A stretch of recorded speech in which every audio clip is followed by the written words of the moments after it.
How about ball, Ethan? Ball. B oh, ooh, ball.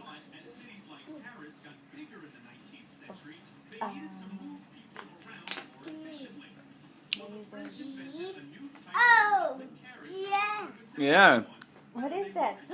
Dog. Dog! Yay! You can't do ball because there's no two L's.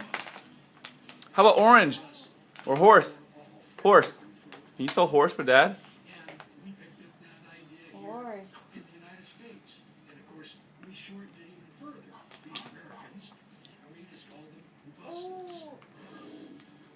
So the word bus is just a short name. He collected all the letters. Okay, then horse. Spell it for dad.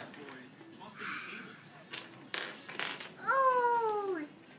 Actually, busboy comes from the word omnibus too, and its meaning of Oh.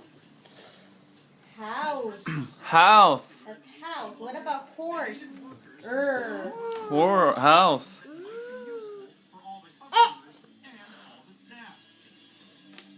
Ethan, what about horse? Horse. What are you doing now? Uh-oh. Now he's ready to play. I get it. I thought busboys just took the bus to work.